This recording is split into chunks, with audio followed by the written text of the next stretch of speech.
Hello, everybody. I hope everyone is doing well. And it's in the middle of January. I believe it's January 16. What happened in the first half of this month, 2021? It's really fastly flying by so swiftly. Without further ado, the Valentine's is here. So I'm here home, obviously. Today, let me tell you, it's such a wonderful, gorgeous day outside. It's still in the middle of winter, and this is one of their rare occasion wherein kind of like once in a rare blue moon that we experience a heightened temperature. It was recorded. Look at the temperature. I was outside primarily almost half day, mid morning till around 4. The temperature was about almost 80 degrees Fahrenheit, and that is lovely. So I took the opportunity to ride on my half bike, did a little bit of longer walk to the same route, and I just enjoy this lovely weather. The sky is so blue, and the sun is really up. I actually ended up taking off my layers, so I just wore my this shirt outside, and but now it started becoming a little bit chilly a bit.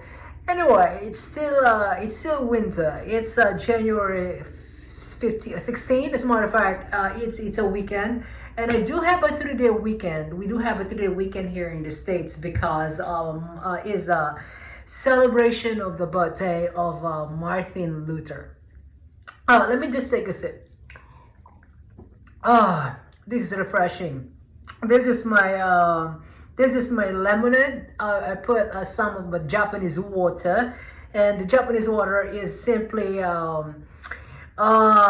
filtered water, turmeric, some slices of lemon, boil it, and then filter it, and then get rid of the seeds and all the stuff from the lemon, and then I use it as the main liquid for my lemonade, and I put a little bit of pineapple concentrate. Oh, amazing. All right. So here's one thing. There's quite several people who have asked me about this question.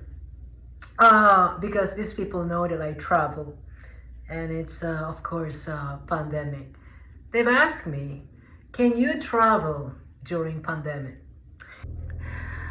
Definitely, my answer to the question, can you travel during pandemic? Based on my experience, my answer is definitely a big yes.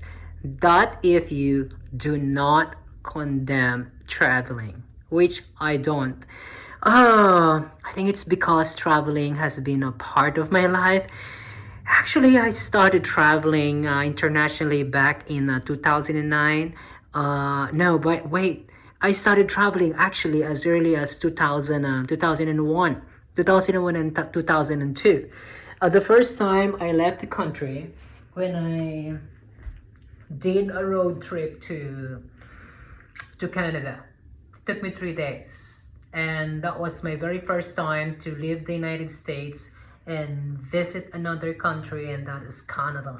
It was pretty amazing. It took me 3 days just to go up north. I drove, and after the trip, I told myself, I think I should see the United States first. So I started traveling internationally. So what I've done, okay, between 2000 and 2000 and between 2000, I believe that was 2000 and 2001, 2002 until the end of 2008. I try my best to go to different states as much as I can. Okay, during my school break. Okay, so during Thanksgiving, December, spring break, and summer, of course. So that's the best. That's the best time I travel, and I can cover many different places. So even early on. So as a matter of fact, I visited 47 states. I'm only missing 3 states, and I think that okay, that's a New Mexico, Wisconsin, and North Dakota. So those are the only 3 states that I have never been to. The rest, I've seen them all. And then after that, I started traveling internationally again. So that my very first international travel right after doing a road trip to Canada in 2001 was when I went to Thailand, and that was my very first time. That was in 2009, and that was during Thanksgiving. So it's 2011 January. So I've been traveling internationally for more than 10 years. Okay, more than 10 years actually, at least 10 years. All right, more than 10 years. And then every year I traveled multiple times. So Thanksgiving, Christmas, spring break, and of course summer. So let me tell you, the first time that my travel was interrupted was of course because of this pandemic, and it was back in December. Actually, the last travel that I did during the start of the pandemic, which it wasn't in the United States yet, was when I went to United Arab Emirates, and that was in November 2019 during the Thanksgiving. And I believe that was a time when this virus started creeping, infecting people in Wuhan in China. And it's the United States. We do not have the virus that time yet, and I think some other countries have started getting the virus as well, primarily the neighboring nations get close to China, if I'm not mistaken. And then in December 2019, I was able to travel, and that was the start of, they haven't called it the pandemic yet. I think they call it a pandemic later in the early part of 2020. So it's just an international concern. I think that's the word they use. It's a disease that that has an international concern. It has not been pronounced as a pandemic. Okay, they haven't even called it as a COVID-19. It's just coronavirus infection. So to make this section short, I was able to travel to South America again. I went to Suriname, and I went to Suriname, Guyana, and Uruguay. So that was in December and January, December 2019, January 2020. During the New Year holiday. And that was a time that this COVID-19 or coronavirus has begun traveling to different parts of the world, but not in the United States yet. As a matter of fact, so one of the, I think that was a 4-day weekend that I had back in March 2020, and that was the time that this pandemic is now becoming more and more prolific in many nations, not much in the United States yet. I even went back to Alaska, okay, so to see the aurora borealis, and that was fascinating, and it's been almost a year now. And I think that was a time when they started spotting the first infection, coronavirus infection in the US. And I think that was in Washington. And the point is that I was still able to travel the time. It's still, there are no travel restrictions. The travel restriction started in the mid of March. So that was a time that California was on a lockdown. Most of the states are in a lockdown. All flights were canceled. So I was a little bit shattered at the time because I was already set to go to Mauritius and Seychelles in the middle of the Indian Ocean in the African side. I got my airline ticket, I got my booking reservation. So because of that situation, the COVID thing, lockdown, all flights were canceled. As a matter of fact, I still have a voucher from United Arab Emirates that I can use until I think for a year. I think they will need to extend that because we are still in pandemic. Because Mauritius and Seychelles, they are still banning the United States tourists, visitors to go there because of the of the excessive lingering of this virus that we have. Although Seychelles and Mauritius have opened their country for selected low risk nation, America is in the high risk, so we're not permitted yet. I'm hoping that Emirates will extend my voucher. So because it's gonna be in March and April, we are now in January 16, 2021. So the point is that so you got to be very flexible. Expect for flight cancellations aside from flight delays. So worst come to worst is a flight cancellation. And my advice for that is that make certain that you book a flight which is refundable as much as possible, and then the accommodation primarily I go to booking.com, so I'm not paid by the booking.com, and I'm not doing this for monetary reason. My channel is not monetized, and I don't have a plan of doing that. I'm just doing it for fun, and I like doing this. Yeah, so I would recommend, so when you do a booking reservation, make certain that the hotels or whatever accommodation you will be getting is refundable, or pay in the property, or they won't charge their credit card straight away. Or if they do charge the credit card, make certain that there is a certain period of time that you can cancel your accommodation for free, which I always do. Yeah, because especially nowadays, it's quite difficult to know the situation. Any rate, a lot of hotels nowadays are very considerate, so they will honor your cancellation if in case worst came to worst.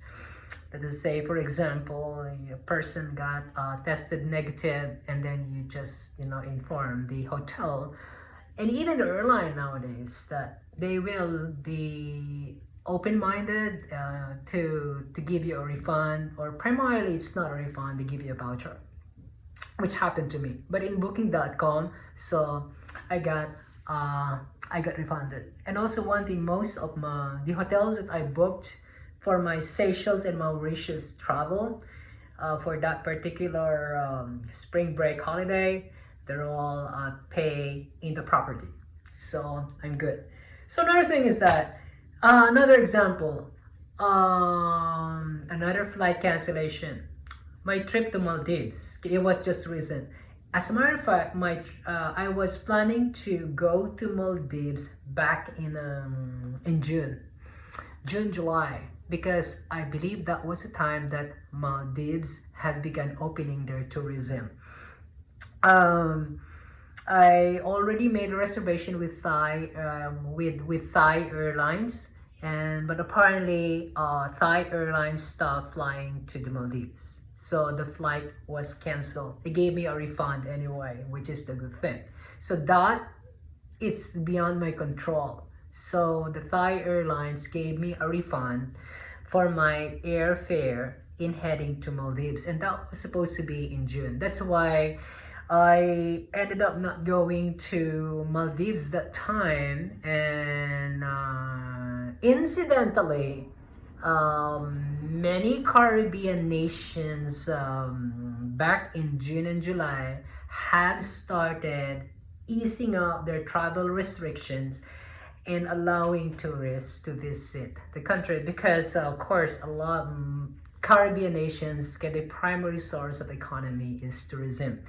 So, alternatively, okay, I have this cabin fever. I can't even stay at home. I was able to go to the Virgin Islands. So it was really easy. Actually, I would say I did not need to go through all those hoops of COVID testing because back in June, the Virgin Islands did not require any COVID testing. It's only temperature check and all those typical COVID protocol. You got the hand washing, social distancing, mask, wearing a mask, and temperature check. But during the time, there is no RT-PCR COVID requirement. But now they do. All right, so see how change happened. That was in June, but now they do. I think they start. I don't remember when did the Virgin Islands started to require passengers to get a COVID testing.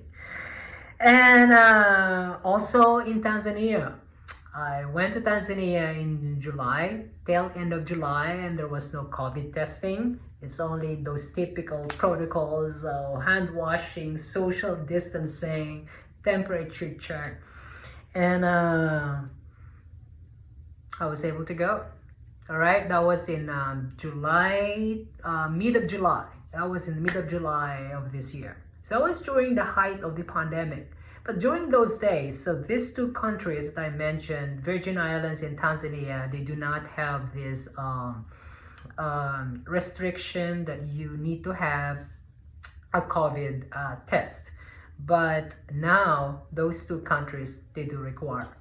Now, what about now? Yes, I was able to travel. I did just recently came from the Maldives, and it was fascinating.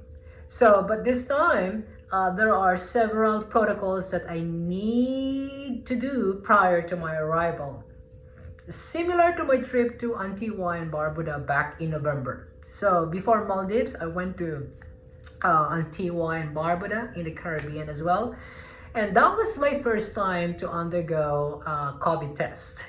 So Antigua and Barbuda requires I think that was 96 hours, no, 7 days.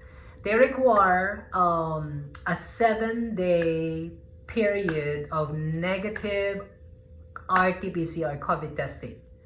And that was my first time to undergo COVID testing, and that was for my trip to Antigua and Barbuda. It went well, as a matter of fact. So my first COVID testing here home, I went to the hospital, the emergency room. I got the result real quick. So it's supposed to be 2 to 3 days, but I got the results in less than a day, as a matter of fact. So I went early in the morning at 6, and I got the result at 6 o'clock that same day. That was fascinating. So that's one. Open your doors to the possibility that there will be additional safety requirement. Okay, the most common nowadays is the RT-PCR. Typically, they require the RT-PCR test, not the antigen or the fast test, because they said the RT-PCR, the swabbing, is more reliable as compared to the antigen test. So in my experience, most of my travels during this pandemic that do require COVID testing, they're all RT-PCR, and they are time sensitive. For Antigua and Barbuda, it's 7 days. And then for Maldives, it's even more a bit rigorous because they only give you 96 hours.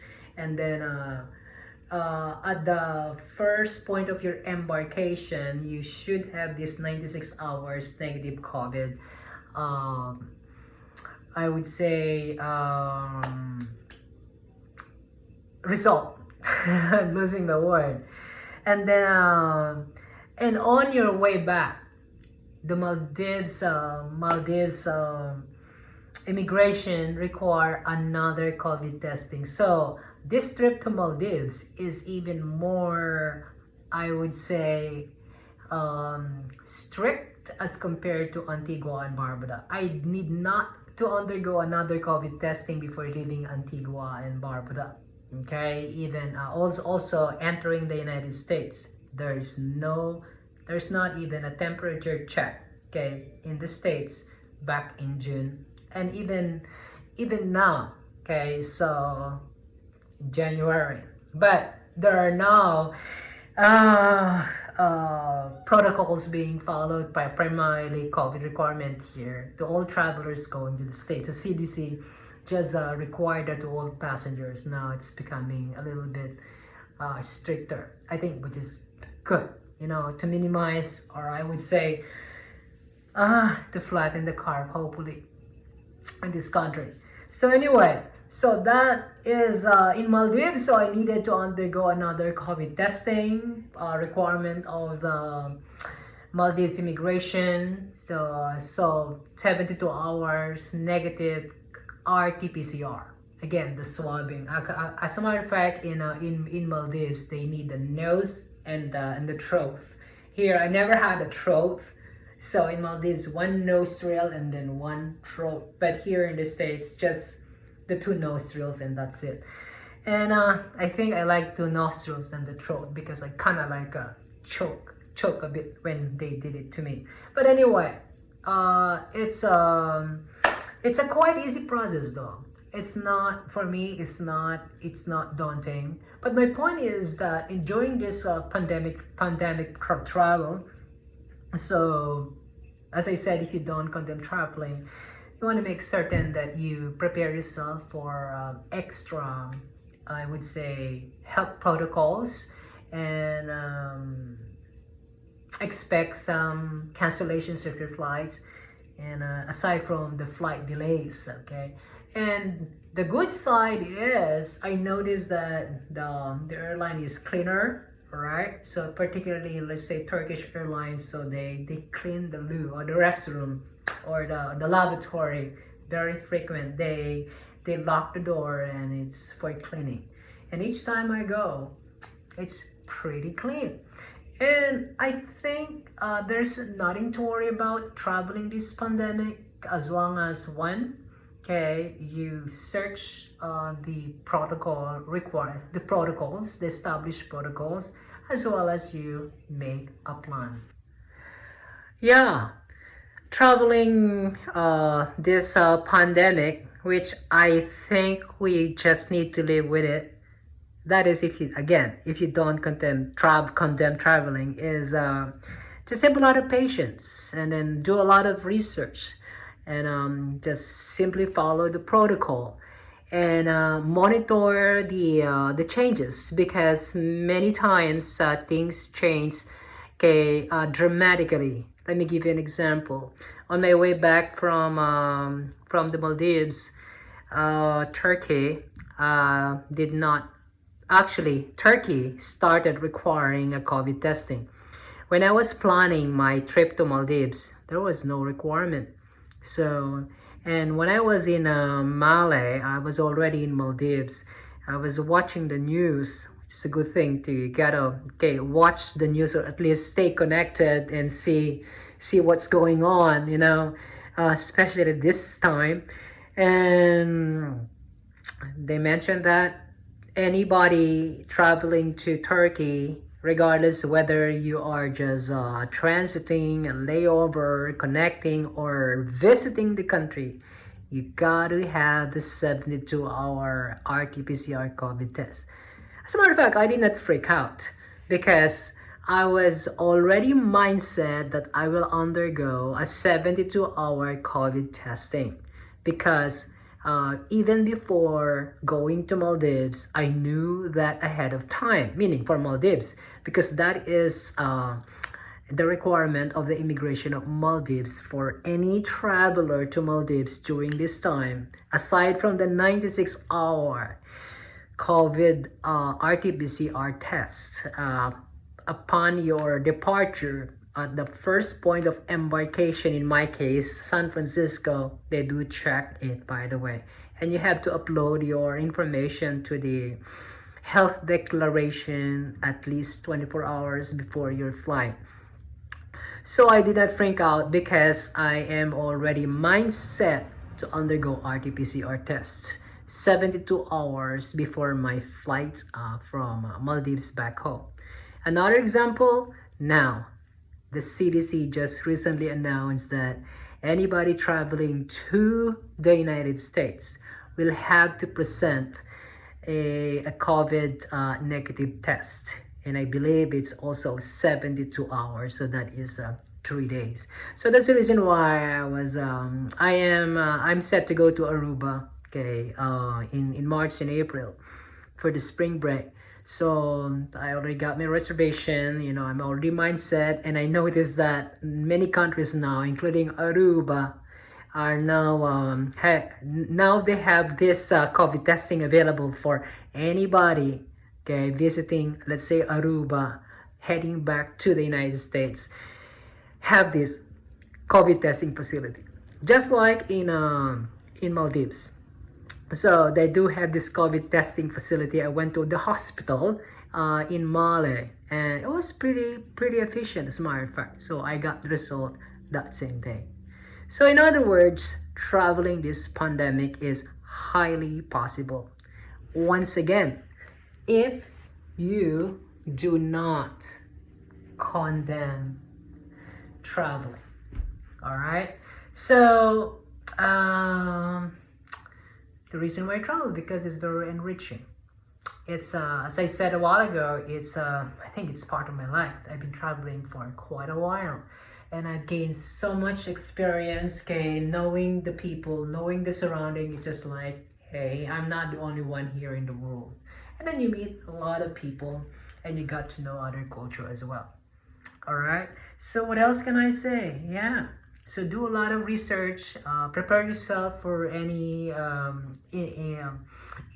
eventuality. Okay, you are open to the possibility that you might get quarantined. I never get quarantined, by the way. Never got quarantined, but I knew somebody when this trip to Maldives. So I met a tourist, okay, actually in Maafushi. And then actually she was quarantined. It's because she got the virus, okay, when in the floating bar. Yes, yeah. I'm trying to remember. She got infected in a floating bar because Maldives is an Islam nation. Alcohol is not permitted. So if you want to drink alcohol, you gotta go to the floating bar. And then she went to the floating bar. It's a big boat in the middle of the ocean. Then you're free to drink alcohol and party. In my case, I'm alcohol free. I don't drink, neither smoke. I think I'm glad. That's not my hobby, right? So she got the virus. All right. So she was quarantined for 14 days. So the time I saw her by the beach, I was walking, and then she's already well that time. But she shared a story that you never know. You never know that you may get the virus.